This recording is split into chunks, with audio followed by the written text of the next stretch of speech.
ചൂരയും സ്രാവും നീലത്തിമിംഗലവും വൻ മത്സ്യങ്ങളുണ്ട് എന്നാണ് ഉണ്ണികൃഷ്ണൻ പോറ്റി പറഞ്ഞിരിക്കുന്നത്. കണ്ടാൽ തന്നെ ഒരു നെത്തോലിയുടെ അത്രേ ഉള്ളൂ. അതുകൊണ്ട് അദ്ദേഹം പറയുന്നത് നമുക്ക് വിശ്വസിക്കാം. തടിയൊന്നുമില്ലല്ലോ, ഒരു ഗുണ്ടയുടെ ലുക്കൊന്നുമില്ലല്ലോ, ഒരു സാധാ ലുക്കാണ്. അപ്പോൾ അതുകൊണ്ട് നമുക്ക് വിശ്വസിക്കാം. അദ്ദേഹം വളരെ ലളിതമായി തൈര് സാദവും പച്ചവെള്ളം ചവച്ചരച്ച് കുടിക്കുന്ന വളരെ സാത്വികനായ ഒരു പോറ്റിയാണ്. അതുകൊണ്ടാണല്ലോ ഇതൊക്കെ ചെയ്ത് തെമ്മാടിത്തരമൊക്കെ കാണിച്ചത്. എന്തായാലും അദ്ദേഹം വളരെ മാന്യനാണ്. പക്ഷേ അദ്ദേഹം പറഞ്ഞു, ഞാൻ ചെറിയ മീനാണ്, വലിയ മീനുകൾ ഇനി ഒരുപാടുണ്ട്. അദ്ദേഹം ചൂണ്ടിക്കാണിച്ച ഒരു ഇടത്തരം മീനുകളെ ഇപ്പോൾ SIT ചോദ്യം ചെയ്തു. അതിലൊരു നല്ല ഒരു മീനാണ് അനന്തസുബ്രഹ്മണ്യം. ബാംഗ്ലൂർ സ്വദേശിയായിട്ടുള്ള അനന്തസുബ്രഹ്മണ്യം നല്ലൊരു ഇടത്തരം മീനാണ്. അതിനെ ചോദ്യം ചെയ്യാൻ വിളിച്ചിട്ടുണ്ട്.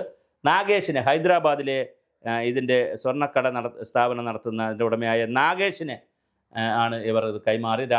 അപ്പോൾ നാഗേഷിനെ ചോദ്യം ചെയ്യാൻ തീരുമാനിച്ചിട്ടുണ്ട്. പിന്നെ ഒരു രമേഷ്, അദ്ദേഹത്തിൻ്റെ കർണാടക സ്വദേശിയായ ആ രമേഷിന് ഇത് കൊടുത്തു. അപ്പോൾ ഇതൊരു നല്ല രസമാണ്. പിന്നെ ഇപ്പോൾ ഒരുപാട് പേര് വരുന്നുണ്ട്. ഉണ്ണികൃഷ്ണൻ പോറ്റി വന്നു, നാടകം 1, രംഗം 1, റീൽ 1 ഉണ്ണികൃഷ്ണൻ പോറ്റി വന്നു. ഉണ്ണികൃഷ്ണൻ പോറ്റി ഞാൻ ചെറുതാണ്, വലുതിപ്പോൾ ഇത് വരുന്നു എന്ന് പറഞ്ഞു. ഉടനെ അടുത്ത് വരുന്ന കുറച്ച് വലുതാണ് അനന്തസുബ്രഹ്മണ്യം വരുന്നു. ഉടനെ ഹൈദരാബാദ് സ്വദേശി നാഗേഷ് വരുന്നു.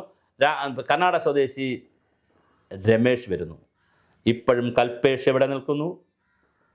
പിന്നെ മുരാരി ബാബു എവിടെയുണ്ട്? മുരാരി ബാബു NSS എന്നൊക്കെ രാജിവെച്ചു കേട്ടോ, നായർ സൊസൈറ്റിയുടെ സ്ഥാനത്തു നിന്നൊക്കെ രാജിവെച്ചു. പക്ഷേ ഈ മുരാരി ബാബു അവിടെ നിൽക്കുന്നു. ദേവസ്വം ബോർഡിൽ നടപടിയെടുത്തിട്ടുണ്ട് മുരാരി ബാബുവിനെതിരെ.